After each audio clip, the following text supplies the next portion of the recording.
Okay, so you want to own a meat processing plant. You've seen the numbers. Americans eat about 100 pounds of red meat per year per person. You've driven past those massive concrete buildings off the interstate, the ones with refrigerated trucks lined up at 4 in the morning, and you've thought, whoever owns that is printing money. Here is the paradox nobody warns you about. The United States slaughters and processes roughly 125,000 cattle every single day, generating a $90 billion industry, and yet the people who actually own the plants are, more often than not, getting squeezed to the bone. Let's start with what it costs to get in the door, because the entry cost alone will tell you everything you need to know about who this business is actually built for. At the smallest end, a USDA-inspected custom-exempt or state-inspected locker plant, maybe 20 to 50 head of cattle per week, costs $400,000 to $1.5 million to build and equip. You need a kill floor, a cooler, a cutting room, a retail counter, and a parking lot that can handle a livestock trailer. Places like B&R Meats in rural Kansas or a typical locker plant in South Dakota are operating at this scale. The margins are thin, the hours are brutal, and you are probably working the floor yourself. The mid-tier is where things get expensive fast. A federally inspected plant, USDA inspected, meaning you can ship product across state lines, processing 100 to 500 head per day, runs somewhere between $5 million and $25 million in startup costs, depending on the region, land costs, and whether you are building from scratch or acquiring an existing facility. Creekstone Farms in Arkansas City, Kansas, started at this level before it scaled. Iowa Premium Beef, founded in 2005, spent over $60 million building a plant capable of processing 1,000 head per day, specifically for high-quality Angus cattle.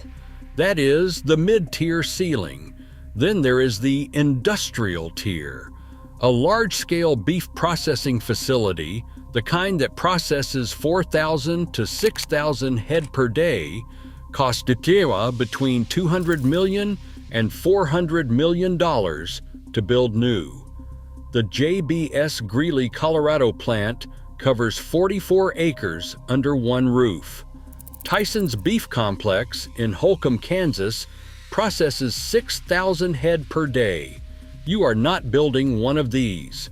Nobody is building one of these without a billion-dollar balance sheet and existing supply chain infrastructure. But even before you process a single animal, you have a stack of costs that most people never account for. First, the grant of federal inspection from USDA's Food Safety and Inspection Service is required if you want to sell across state lines. It is technically free to apply, but getting there is not. You need a full HACCP plan, hazard analysis, and critical control points, which typically costs $15,000 to $50,000 to develop with a food safety consultant. You need a sanitation standard operating procedure. You need antimicrobial interventions, documented and validated. Before you flip the switch on day one, plan for $30,000 to $100,000 in food safety compliance alone. Then there is wastewater. A mid-size plant processing 200 head per day generates roughly 50,000 to 75,000 gallons of wastewater daily, blood, fat, gut wash, and floor rinse water. If you are in a rural area with no municipal treatment system, you are installing your own wastewater treatment lagoon, which runs $500,000 to $2 million, depending on local environmental permit requirements. Many states now require zero liquid discharge in certain zones. Miss a discharge limit, and the EPA shuts you down. Add cold chain infrastructure, blast freezers, holding coolers, and refrigerated loading docks, and you are looking at another $500,000 to $2 million in equipment that depreciates fast and breaks at the worst possible time. The total hidden entry bill for a serious mid-size operation is easily $3 million to $5 million on top of your construction budget. Okay, you have spent the money, you have built the plant. Now, how does it actually make money? Think of it like a sawmill. You bring in a log, in this case, a 1,400-pound fed steer, and the entire business is built around how efficiently you can turn that log into boards. The log costs money, the saw costs money, your workers cost money, and the only way you survive is by extracting every possible board from every possible log every single day as fast as the saw will spin. Here is the math at the animal level. A 1,400-pound live steer has a dressing percentage of roughly 62 to 63%, meaning after the hide, head, feet, and organs are removed, you are left with an 870-pound carcass. Of that carcass, roughly 70% is saleable bone-in beef, and after deboning and trim loss, you are looking at about 500 pounds of retail ready cuts and ground beef per animal. At an average wholesale value of around $4.50 to $5.50 per pound for a mixed cut yield, depending heavily on the grade and market conditions, one steer generates roughly $2,250 to $2,750 in gross revenue from the meat alone. But you paid for that steer. In 2024, a 1,400-pound fed steer at the Kansas City market was trading around $185 to $195 per hundredweight, so roughly $2,590 to $2,730 per head just in live cattle cost. That means, at average prices, your gross meat revenue barely covers the cattle itself. The math only works when you add everything else the animal yields, and when you run enough of them through the plant to absorb your fixed costs. The throughput formula is head per day times net revenue per head times operating days per year equals gross profit before overhead. A plant running 200 head per day at $100 net revenue per head, 250 days per year, generates $5 million in gross profit annually before paying $3 to $4 million in labor, utilities, maintenance, and debt service. Not bad, right? But that $100 net margin per head is optimistic, and it assumes cattle prices, box beef prices, and your operating costs all behave themselves at the same time.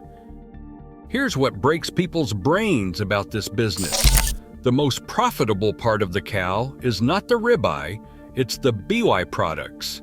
A single beef animal yields byproducts worth $150 to $300 depending on market conditions.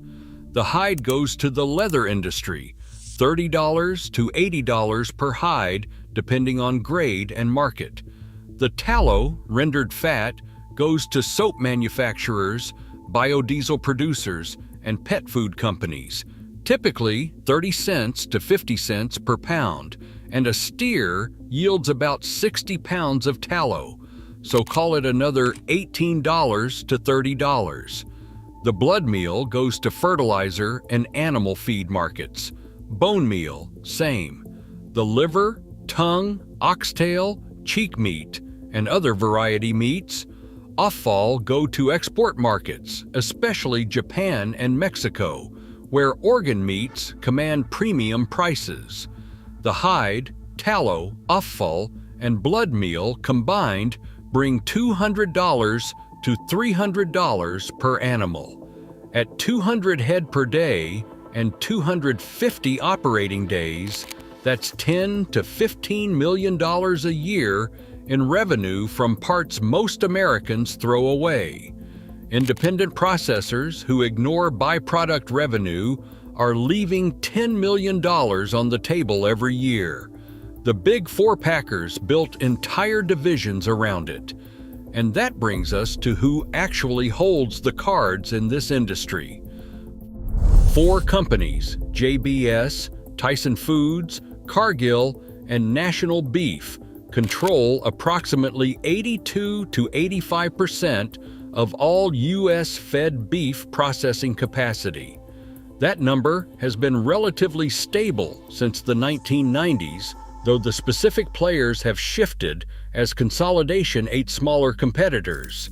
In 1980, the top four controlled less than 40% of capacity.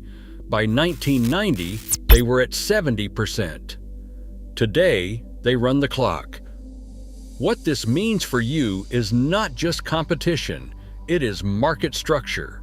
These companies set the formula price, the price they pay cattle feeders, using a system of base price plus grid premiums and discounts based on carcass grade, yield grade, and weight.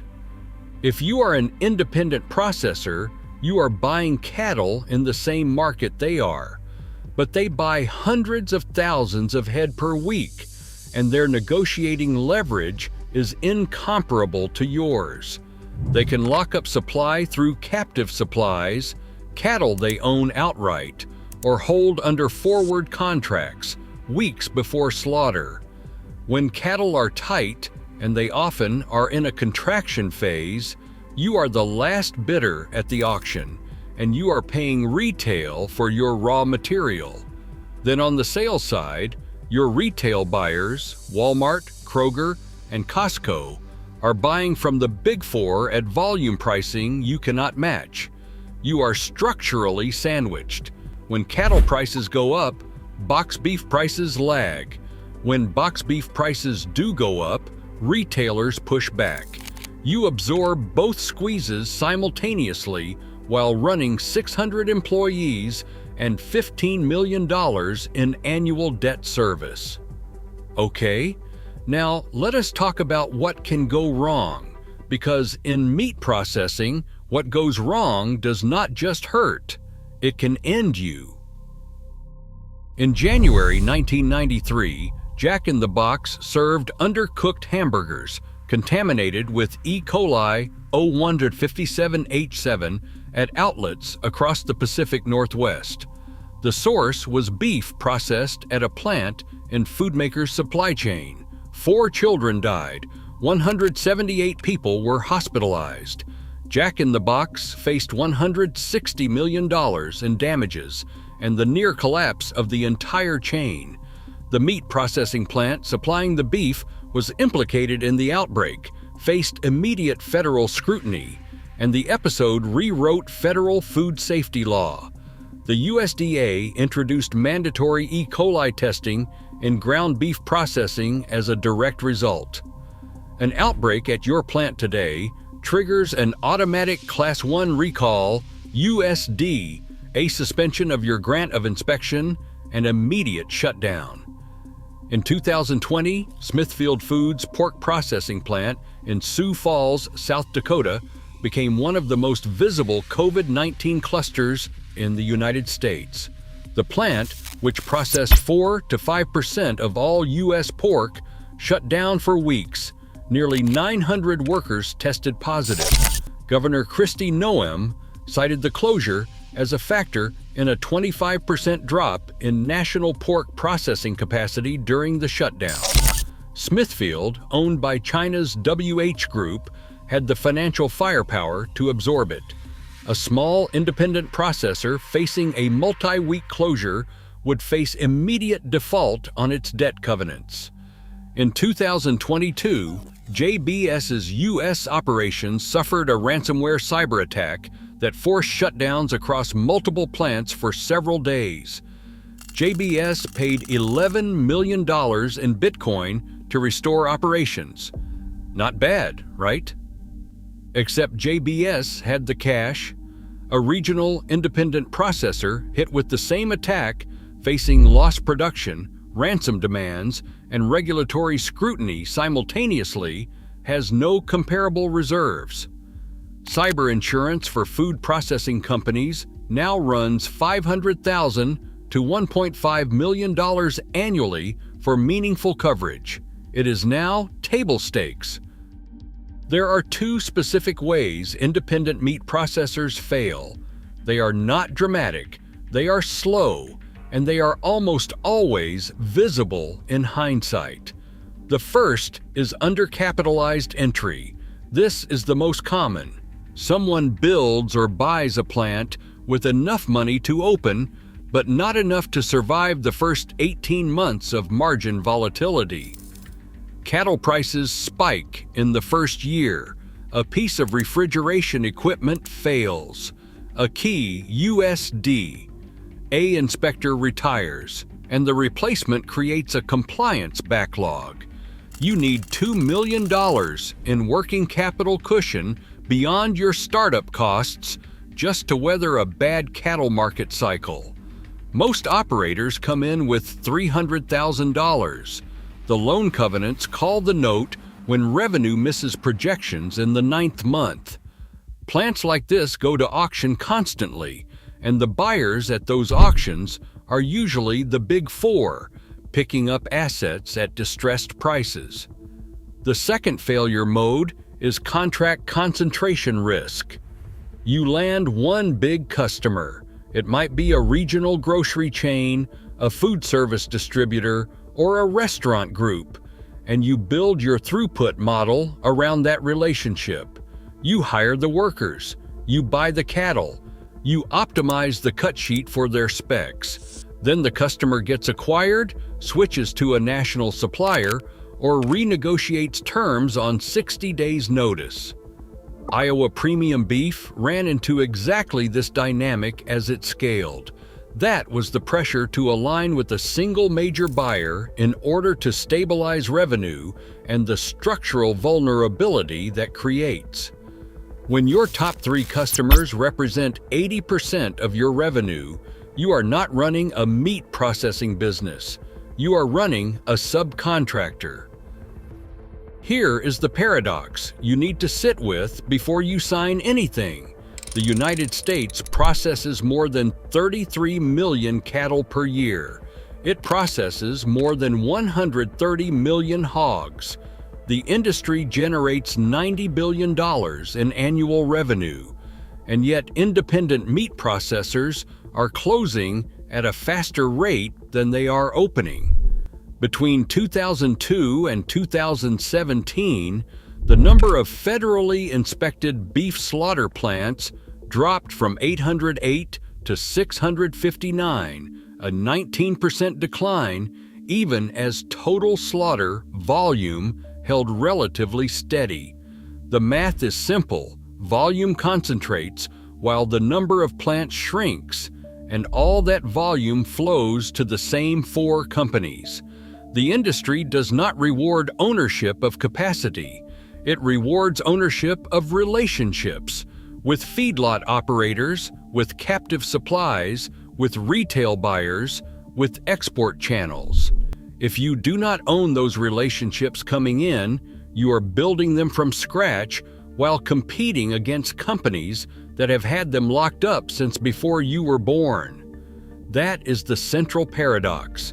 An industry processing $90 billion worth of animals every year is a terrible business to be in unless you are already in it at scale. Let us run the final math on 2 scenarios so you know exactly what you are signing up for. Scenario 1, the optimistic case. You build a mid-size USD A inspected beef plant for $18 million, processing 300 head per day, 250 days per year. Your net revenue per head after cattle cost, labor, utilities, and byproduct revenue credited back averages $120. That is 300 head times $120 times 250 days equals $9 million in annual gross profit. Subtract $4 million in debt service on your construction loan at current rates. Subtract $2 million in annual regulatory compliance, insurance, and administrative overhead. You are left with roughly $3 million in NEE on an $18 million investment, a 16 to 17% return. Not bad, right? That math requires consistent cattle supply, stable box beef prices, 0 major recalls, no significant equipment failures, and a diversified customer base. Every one of those assumptions has to hold simultaneously. Scenario 2, the realistic case. Cattle prices spike 15% in year 2, not unusual in a contraction phase. Your net margin per head drops from $120 to $60. One refrigeration unit fails in July. It costs $180,000 to repair, and you run at 60% capacity for 3 weeks. Your largest customer, representing 35% of your volume, switches distributors and gives you 90 days notice. Your annual net operating income drops from $3 million to roughly $400,000 on $18 million in assets. Your bank calls a covenant review. You are not bankrupt yet, but you are one more bad quarter away from restructuring. Here is what you should know before you decide. Meat processing is not a growth industry for new entrants. It is an oligopoly with commodity inputs, wafer-thin margins, existential regulatory risk, and structural market power held by 4 corporations that have spent 30 years buying up capacity and locking up supply. The people making serious money in this industry are not the plant operators. They are the cattle feeders with long-term contracts, the byproduct traders, and the executives at JBS, Tyson, Cargill, and National Beef who have not faced real independent competition in a generation. If you walk in thinking you are going to out-operate a company that processes 6,000 cattle a day with a 50-year head start on your supply chain, you are not in the meat business. You are on the menu.